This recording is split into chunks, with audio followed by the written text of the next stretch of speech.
Oh, anyway, ito. Correction. Speaking of katarantaduhan. Uy, grabe. Alam Una-una mo- talaga.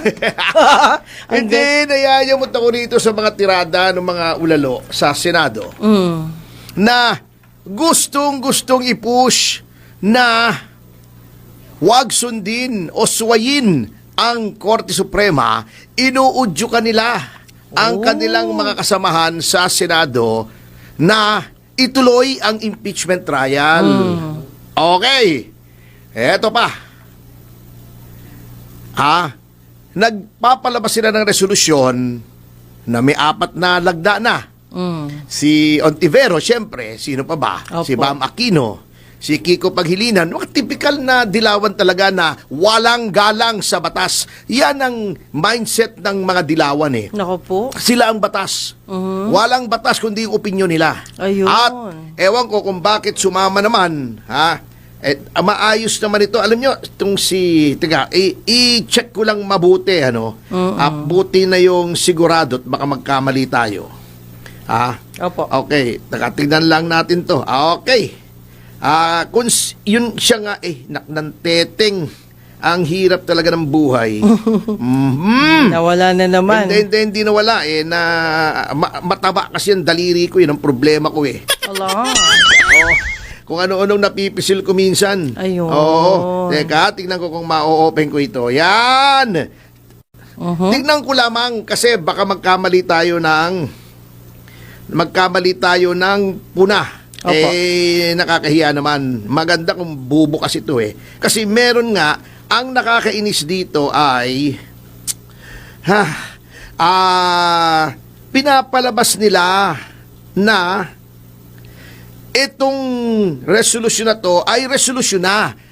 Proposed resolution pa lamang ito. Tingnan natin kung sino. Hindi ko alam kung si Tito Soto yung isa Eto, naputol kasi Malungkot yan. Hindi ko mabuksan Kung to. Tama, si Tito Soto nga ang kasama na sila ay nag-prepare ng resolution. Ito ang gusto nilang mangyari, Ang gusto nilang mangyari ay sabihin yung sense ng Senado, yung kalooban ng Senado sa ginawa ng Korte Suprema at ito ay i-reconsider at sinisita nila yung opinyon ng retiradong justice na si Ascuna na tama daw yung ginawa ng Supreme Court pero hindi fair. Anong klaseng utak meron itong mga taong ito? Ibig sabihin, wala nang batas pag ganyan. Ito pa, okay lang naman kung gumawa ka ng panukalang resolusyon. Opo. Pero wag mong palabasin sa media kasi sila nagdi-distribute sa media Ang slant na pinapalabas nila, binabasa ko, almost uniform ang reporting ng traditional media. Hindi naman lahat ng traditional media, yung ibang traditional media na may resolusyon na. This is misleading. Yes. Hindi ba po resolusyon yon? Malaya po ang kahit sinong senador na gumawa ng resolusyon. Halimbawa, mag-draft sila ng resolusyon na si Laila De Lima ang pinakamagandang babae sa buong mundo. Wala namang problema yon, pero may sasang-ayon ba? Yun. Ako sasang-ayon ako kung senador ako. Opo. Kaso mo hindi ako senador Kaya Opo. hindi ako pwedeng sumang-ayon Opo. doon, di ba? Ang ibig ko sabihin, pinalalabas nila na resolusyon na ito. Ito na yung sense ng Senate. Hindi po ito ang sense ng Senate. Kasi bago po maging resolusyon yan ng Senado, yan po ay kailangang i-refer pa sa komite. Maglalabas pa ng report ng komite. Magdedebate pa kung may gustong kumasyon doon sa resolusyon at magbobotohan pa. Yan. May sistema. Oo, may sistema. At yung botohan, depende pa kung anong klaseng resolusyon. Kung ito ay resolusyon na simple lang, katulad ng ginagawa nila, simple resolution lang yan. Opo. Yan ay ano lamang, yung majority lang. Okay. Pag joint resolution ng House at saka ng Senate, dapat parehong payag sila. Ngayon, pag constitutional amendments, 2/3 ng Senado, 2/3 ng House. Oh. Yan. Hindi po basta nagpanukala kayo, resolusyon. Na kaso nyo, naguguluhan ako tinitingnan ko lahat ng dyaryo. Yan, no? Eto pa. Nakalagay, na merong resolusyon. Ang dami! Opo. Minimislead nila ang media. Palagay ko sila nag-press release nito. May resolusyon na daw. Oh. Wala pong resolusyon. Pinagluluko tayo. Ito pa ang nakakatawa sa sinasabi ni Ontiveros. Opo. Sabi niya, iba-block daw niya ang lahat ng premature moves to dismiss the trial of Vice President Duterte. Oh. Iba-block niya. Siya lang mag-isa. Galing. O, ang gagawin niya siguro, haharangin niya yung pintuan. Galing. Bago maglulupasay siya roon sa floor ng Senate, iba-block niya. Opo. Siya mag-isa. Iba-block niya yung kagustuhan ng karamihan ng mga senador at iba-block niya ang kagustuhan ng Supreme Court. Grabing ego nitong babaeng ito. Mas malaki pa sa Empire State Building. Wow. Ang tindi ng ego mo, girl. Ikaw mag-isa. You will personally block. Siguro titry mong mag-block. Wala nang rule of law yan pag Oo. ganyan. Gusto niya siguro siya ang mamuno doon sa minority block.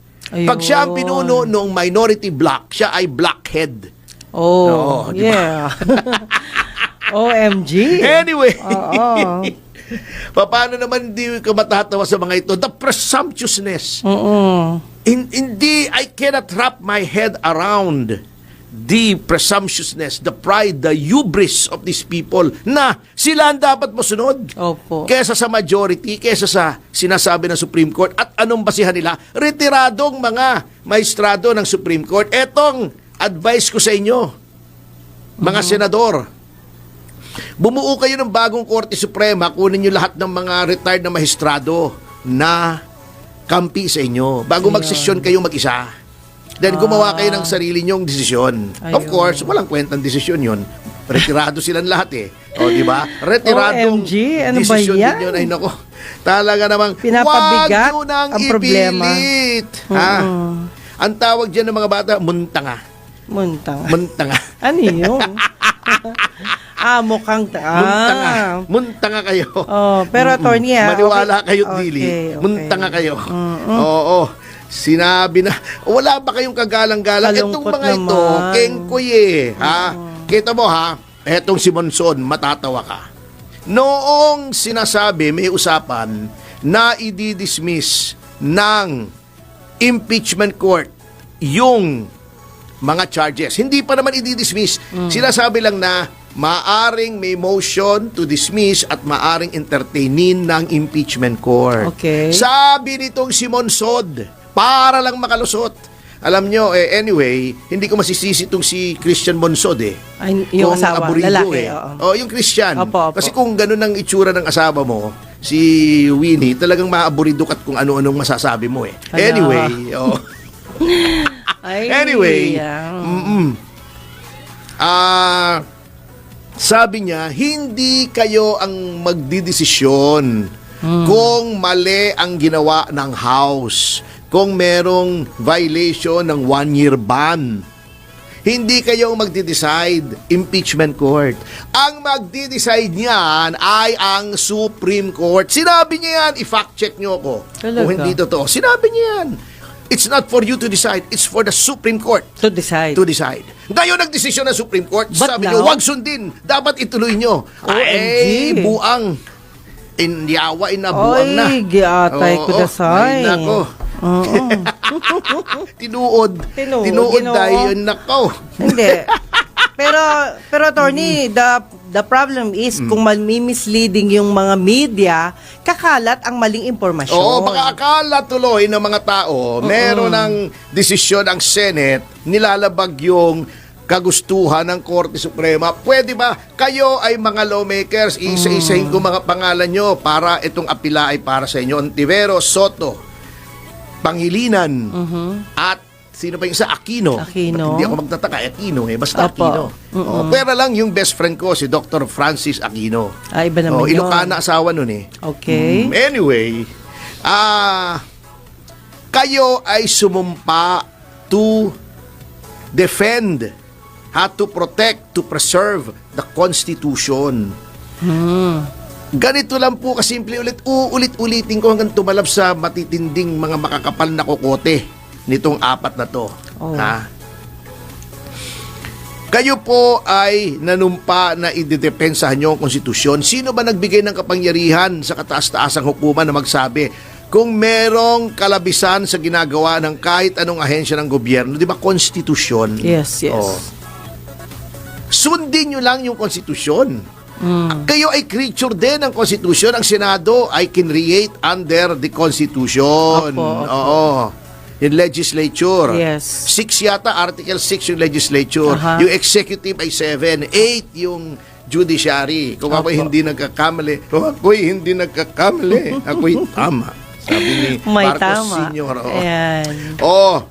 Yung sinasabi sinabi ng konstitusyon na kayo ang sole judge, sole trier ng impeachment complaints, yan ay assuming na kayo ay may jurisdiction. Ayun. Sinong nagsasabi kung ang isang agency or court ay may jurisdiction o hindi? Kung mayroong grave abuse of discretion amounting to lack or excess of jurisdiction, ang Korte Suprema. Sino nagbigay ng kapangyarihan sa Korte Suprema? Ang saligang batas. Ngayon ayaw yung sundin yung Korte Suprema. Gayong ginampanan lamang niya ang kanyang tungkulin sa ilalim ng saligang batas. Ang saligang batas na sinumpaan nyong dedepensahan, susundin, o protektahan, ipagtatanggol. Kayo ay wala kayo sa hulog. Kayo ay lumalabag sa inyong sinumpaan. Meron pa kayong so help me God. Di ba? Kayong apat, pasumpa-sumpa ka pa. Nako ay mahal mo. Ay, nako, Tony. Okay. Malungkot yan, malungkot. At, hindi lang malungkot, na nakakatawa, nakakainis. Pero Tony, kung ganito ang mangyayari sa ating bansa, kawawa naman tayong lahat. Matagal na tayong kawawa. Wala na tayong rule of law. Hindi. Oo nga Without the rule of law, hindi na ho tama ito. At palagi ko naman hindi matutuwa ang Pangulong Bongbong Marcos dyan kasi una-una, alam naman ho natin, nasusunod yan. Wala siyang sinasabi. Sinabi naman niya, respect. Respect sabi niya pero hanggang bunganga lang. Hindi, malay nyo. Nagpapaano lang yan. Respect the rule. Respect the Supreme Court. Gaganon.